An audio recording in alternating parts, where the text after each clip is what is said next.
안녕하세요. 매일 성경 통독 묵상을 통한 은혜 나누기의 정순옥입니다. 오늘의 제목은 확증평향입니다. 오늘 성경 본문의 배경은 이사야 60장입니다. 이사야 60장 18절에 다시는 광포한 일이 내 땅에 들리지 않을 것이요 황폐와 파멸이 내 경내에 다시 없을 것이며 내가 내 성벽을 구원이라 내 성문을 찬송이라 칭할 것이라. 저는 오랫동안 21세기를 살아가고 있는 오늘날의 유대인들을 살펴보면서 아직도 예수님을 메시아로 인정하지 않으면서 유대인이라는 특권의식에 사로잡혀 똘똘 뭉치고 있는 그들의 모습을 볼 때에 제 마음속에 많은 의구심이 있었습니다.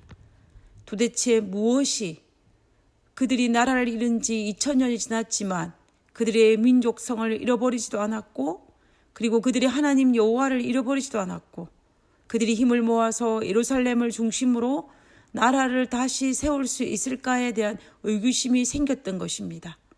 그리고 2000년 전에 망한 나라를 세우기 위해서 전 세계에 흩어져 있는 유대인들이 힘을 모아서 땅을 사고 모여드는 모습들을 살펴볼 때에 저는 참으로 신기하지 않을 수가 없었습니다. 도대체 저런 저력은 어디에서 나올까라고 말입니다. 도대체 어디에서 저런 힘이 나올 수 있을까요? 우리나라도 한민족으로 자부심이 강한 민족인데 이민생활 3대가 넘어가면 한국인의 주체성이 남아있을까라고 우리는 염려합니다.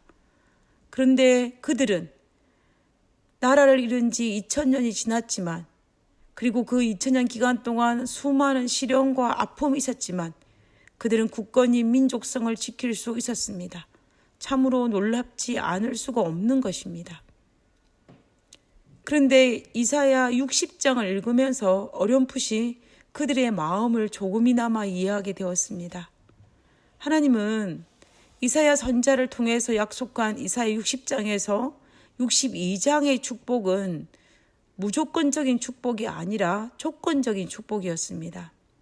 이 축복은 넓게는 이사야 전체에서 요구한 회개가 이루어진 이후에 주어진 축복이고 좁게는 이사야 58장에 서술되어진 진정한 회개와 영적 개혁이 이루어지고 난 이후에 그것이 이루어졌다는 전제하에 주어지는 축복이었습니다. 다시 말하면 조건적인 축복이라는 것입니다. 이것이 하나님께서 육적 이스라엘을 향한 하나님의 계획이셨습니다. 그러나 육적 이스라엘은 하나님께서 이사야 58장에 제시된 하나님의 백성으로 지키기 원하셨던 영적 계획과 회개를 이루는 데 실패하였습니다. 오히려 더 영적으로 타락하였고 심지어 예수님께서 이 땅에 오셨을 때 그들은 예수님을 알아보지도 못하였고 메시아이신 예수님을 십자가에 못 박기까지 하였습니다. 그렇다면 이사야 60장의 축복은 그들이 받을 수 있는 것입니까? 그들은 받지 못합니다. 왜냐하면 그 축복은 전제 조건이 이루어졌을 때, 즉 영적 개혁과 진정한 회개가의 삶을 살았을 때에 주어지는 축복이었습니다. 그러나 그들은 그것을 이루지 못했기 때문에 그 축복을 받지 못하게 되는 것입니다. 그런데 문제는 이스라엘 백성들은 자신들이 실패한 사실을 알지도 못하고 인정하지 않는 데 있습니다. 그러다 보니까 자연히 아직도 이사야 선지자를 통하여 주어진 축복을 기대하고 고대하고 있는 것입니다. 그리고 그들의 기대를 부정한 예수님을 메시아를 인정할 수 없었던 것입니다. 단지 그들은 자신에게 주어진 축복, 즉 다시는 머무하지 않을 것이라는 이것에만 기억하고 있는 것입니다. 이사야 60장 18절에 다시는 광포한 일이 내 땅에 들리지 않을 것이요 황폐와 파멸이 내 경내에 다시 없을 것이며 내가 내 성벽을 구원이라 내 성문을 찬송이라 칭할 것이라. 하나님은 정말 이 이스라엘 백성들에게 이 축복을 내리시기를 갈망하셨습니다. 그러나 그들은 회개도 영적 계획도 하지 않았기 때문에 회개의 기미도 보이지 않았기 때문에 하나님께서는 그들에게 축복해 줄 수가 없었던 것입니다. 그리고 이사야 이후에 등장하는 다니엘 선지자를 통하여서 유대인들에게 특별한 은혜의 기간, 다시 말하면 유대 민족에게 마지막 기회로 주어진 70일을 약속하셨습니다. 그러나 유대인들은 다니엘의 경고를, 그 기별을 듣지 않았습니다. 다니엘의 기별에 유의하지 않았다는 것입니다. 단지 그들은 이사야의 영원한 축복에만 갇혀 있었던 것입니다.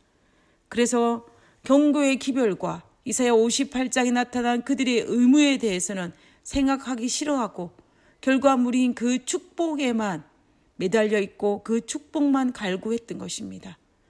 결국 이스라엘 백성들은 자기가 듣고 싶은 것만 듣고 믿고 싶은 것만 믿음으로 그들의 의무를 이행하지 않아서 다니엘에게 주어진 70일의 경고에도 불구하고 그들은 그것을 무시하고 예수님께서 허락하신 그 축복에만 갇혀 있었던 것입니다. 그래서 그들은 약속된 메시아가 이 땅에 왔지만 자신의 기대대로 오지 않았기에 인정할 수가 없었고 육적 이스라엘에게 주어진 특권이 상실했음에도 불구하고 스스로 인정하지 않고 여전히 선민 사상에 사로잡혀 있었던 것입니다.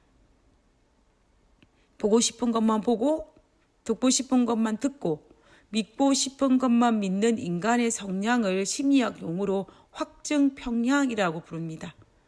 결국 확증평양이란 자신의 믿음에 부합되는 정보는 재빨리 받아들이지만 이와 반대되는 정보는 무시해버리거나 자신의 믿음을 조금 보강하는 정보로 해석하는 어떤 심리적 편협된 상태를 말하는 것입니다. 스탠포드 대학에서 학생들을 대상으로 한 유명한 실험이 하나 있었습니다. 사형제도를 찬성하는 학생들과 또 그것을 반대하는 학생들에게 사형제도의 효과에 관한 어떤 상반된 두 가지 연구 결과물을 제공했습니다. 한 연구는 사형이 범죄 억제 효과가 있음을 보여주는 것이었고 다른 연구는 그런 효과가 없음을 보여주는 것이었습니다. 논리적으로 보며 서로 상반된 연구 결과를 접한 두 그룹의 학생들의 생각은 그 전보다 서로 상대방의 의견을 이해해야 함에도 불구하고 그러나 그 결과는 전혀 그렇지 않았다는 것이었습니다.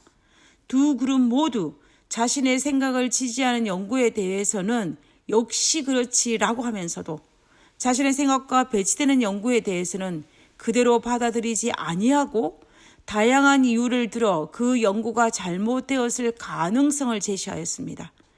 결과적으로 두 그룹은 모순된 증거들을 제시받았음에도 불구하고 기존에 자신이 가지고 있던 생각을 더욱 강하게 고집하고 생각을 바꾸지 않았습니다. 이른바 똥꼬집을 부리는 것이었습니다.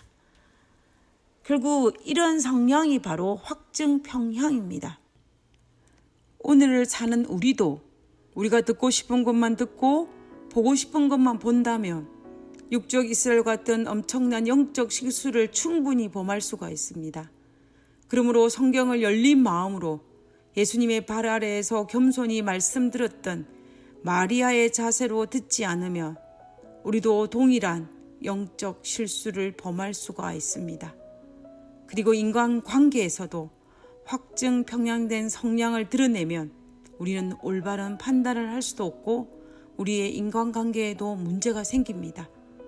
우리는 그렇게 되지 않기 위해서 항상 하나님의 말씀을 대할 때에도 사람을 대할 때에도 열린 마음을 달라고 기도해야 합니다. 그리고 우리가 하나님의 마음을 받아서 보고 듣고 믿을 수 있게 해달라고 기도해야 됩니다. 그래야만이 우리가 육적 이스라엘이 범했던 그 실수를 우리가 범하지 않을 수 있을 것입니다. 기도하겠습니다. 하늘에 계신 저희들의 아버지, 하나님, 육적 이스라엘 백성들이 가졌던 어리석은 착각에 우리도 빠지지 않게 하여 주시옵소서. 그리고 우리 인간의 눈으로 보고 듣고 믿는 것이 얼마나 모순 덩어리인지를 바라보게 하시고 우리가 날마다 하나님의 마음을 받아서 보고 듣고 믿을 수 있게 해달라고 기도하게 하여 주시옵소서. 하나님, 저희를 불쌍히 여겨 주시옵소서.